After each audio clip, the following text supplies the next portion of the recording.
என் பொண்ணுட்ட வந்து இவங்க என்ன சொன்னாங்கனாக்கி, உன்னோட பெஸ்ட்டா நான் பார்ப்பேன்னு சொன்னாங்களா, அந்த வார்த்தைய அவங்க எதுக்கு சொன்னாங்க? இல்ல சார், என்கிட்ட வந்து அந்த பொண்ணு நான் ஃபர்ஸ்ட் நாளே தனி குடுத்தன போயிருவேன். எனக்கு ஃபிளாட் வாங்குங்க பாருங்கம்மா ஆன்ட்டின்னு சொன்னா அது என்ன சார் இல்லம்மா ஒரு நிமிஷம், ஒரே ஒரு நிமிஷம். உங்களுக்கு அந்த பொண்ணை காட்டிலும் வயது அதிகம், அனுபவம் அதிகம், நீ 4 விஷயம் பார்த்த ஒரு ஆள், உங்களுக்கு அவ்வளோ பக்கம் இருக்குங்கப்போ இந்த வார்த்தையை விடுவது காட்டிலும், ஏம்மா நம்மளாம் ஒன்றா இருந்தால் செட் ஆகாதுன்னு நினைக்கிறியாம்மா, நான் பார்த்துக்கிறேன்னு சொல்லி புரிய வச்சிருக்கலாம், சரின்னு விட்டு கொடுத்துருக்கலாம். அந்த வார்த்தையை நீங்கள் இப்போ தப்புன்னு ஒத்துக்கிறீங்களான்னு கேட்குறாங்க.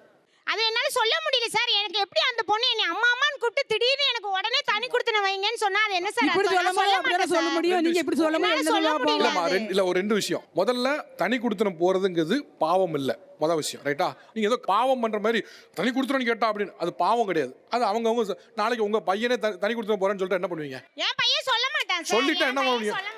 இந்த ஸ்டேஜ்ல நான் எவ்வளவோ பேரை பார்த்துட்டேன், ரைட்டா? அதனால நீங்க வந்து அப்படிலாம் ஒண்ணும் கிடையாது. சரி, என் பையன் கேட்டா நான் விட்டு கொடுத்துறேன் சார். அப்ப கேட்க மாட்டீங்களா? இதோட பெஸ்ட் டேலண்ட்ஸ்லாம் வந்துச்சு, ஏன்டா அந்த பையனை கேட்க மாட்டீங்களா? சார் அவங்க வேலை ஒத்துட்டாங்களா சார்? தப்பு தானே இது? முதல்ல நீங்க ஒரு வார்த்தையை பேசுனீங்க, அந்த வார்த்தை ஆமாங்க நான் தவறா பேசிட்டேன், திரும்ப பெற ஏதாவது சொல்லுங்க, எதுவுமே சொல்ல மாட்டீங்க. பாப்பாட்ட பேசினது தப்பு தான், என் பொண்ணுனே தான் அவளை நான் நினைக்கிறேன்.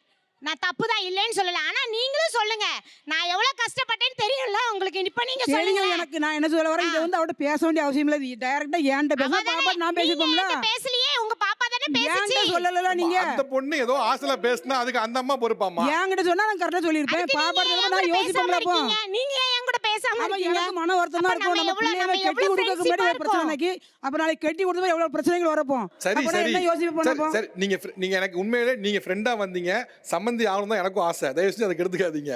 ஓகேம்மா, இப்போ அந்த அம்மா அவங்க வாபஸ் பெற்றாங்க, அந்த வார்த்தையை பேசுன தப்பு தான் சொல்லிட்டாங்க. இப்போ என்ன?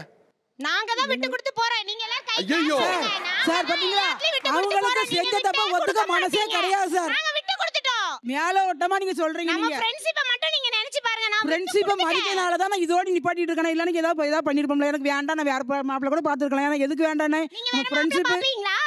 நீ சொல்றீங்க, அப்ப உங்களுக்கு எவ்வளவு கோவம் வருது. அப்ப என் பிள்ளை சொல்லவும் எனக்கு கோவம் வராதா? நீங்க வேற மாப்பிள்ள பாத்துருவீங்களா? எப்படி? நீங்க பாருங்க சார், நீங்க பாருங்க சார். அப்ப அங்கேயே விட மாட்டாங்க, இங்கேயே விட மாட்டாங்க. என்ன சார் போகுது? என்ன சார், நாங்க எவ்வளவுதான் சார் நான் ஓகே சொல்லிட்டேன். ஃபிளாட்ட கூட அவங்க சார் போட்டு ஓகே கரெக்ட்டா சொல்றாங்க சார். சரி சரி மேலோட்டமா சொல்றாங்க அவங்க. மேலோட்டலாம் இல்ல, உண்மையாவே சார். நீங்க கல்யாணத்துக்கு வாங்க சார். எனக்கு என்னன்னா, ஒரு தடவை வேற மாப்பிள்ள பாத்துக்கிறேன்னு சொன்னா சுருக்குன்னு கோவம் வருது. இப்ப நீங்க சொன்ன வார்த்தை அதுல எங்க கம்மியா இருக்கு சொல்லுங்க. எங்களுக்கு கோவம் வரதானே சார்? சார் அப்ப அது சொல்ல மாட்டாங்களா அவங்க? நீங்க சொன்ன ஒரு வார்த்தை சொன்னோனே டக்குனு கொதிக்குதுங்க, அப்படியே கையில நரம்பெல்லாம் புடைக்குது. பாத்துருவியா அப்படிங்கறீங்க. நான் மரியாதை எல்லாம் சார் பேசுறேன். மரியாதை எல்லாம் நீங்க வேற சண்டை எடுத்து விட்டுறாதீங்க சார். நீங்க மரியாதை எல்லாம் பேசுறீங்க. சாரி இல்ல இல்ல இல்லம்மா, நீ மரியாதை தான் பேசுறீங்க, மரியாதை இல்ல. அப்படி பாத்துருவீங்களா? பாத்துருவீங்களா? கோவம் வருது இல்ல? நீங்க சொன்ன வார்த்தை அதுக்கு எங்க கம்மியா இருந்து சொல்லுங்க. இல்ல இல்ல நாங்க இப்போ சரிங்க பாருங்க, அவங்க வார்த்தையை திரும்ப பெற்றாங்க. நான் ஒரு உணர்ச்சியில பேசிட்டேன். சார் முழுமையா பெற மாட்டாங்களா சார்? மேலோட்டமா மாப்பிள்ளைக்காரங்க கூட அப்படி சொல்றாங்க. இதுக்கு மேல என்ன பண்ண? சாஸ்தாங்க கீழ விழணுமா? இல்ல சார், அவங்க வந்து மேலோட்டமா சார் சொல்றாங்க. சொல்லுங்க பாப்போம், சொல்லுங்க பாப்போம். நீங்க இப்ப கூட மாப்பிள்ளை வீட்டுக்காரங்க தான் விட்டு கொடுத்துருக்கோம் சார். மறுபடியும் உங்க அப்பா சார் போறாங்க. போ பாருங்க, நான் அப்படி சொல்ல வரல, நான் விட்டு கொடுத்தேன்னு தான் சொல்றேன். நீ என்ன பத்த வச்சுக்கிட்டே இருக்கீங்க? இல்ல ஏய் வாங்கடா வாங்கடா அப்படிங்கீங்க. ஓகே ஓகே, எல்லாரும் கல்யாணத்துக்கு வந்துருங்க. எல்லாரும் கல்யாணத்துக்கு வந்துருங்க, ஓகேவா? இப்போ ஓகே தானே உங்களுக்கு? Okay sir. சரி ஓகே, அவன் வார்த்தை திரும்ப பெற்றாங்க. இனிமேல் நீ அந்த மேட்டர் திரும்ப எடுக்க கூடாது, சரிங்களா? சரி, நீங்க பத்திரிக்கை அனுப்பிச்சு வைங்க, நம்ம டீம்ல வந்துருவோம், சரியா? கண்டிப்பா சார். ஓகே, இப்போ நீங்க கேட்டதுலயே பொண்ணு வீட்டுல வைக்க வேண்டிய டிமாண்ட் என்னன்னு சொல்லுங்க.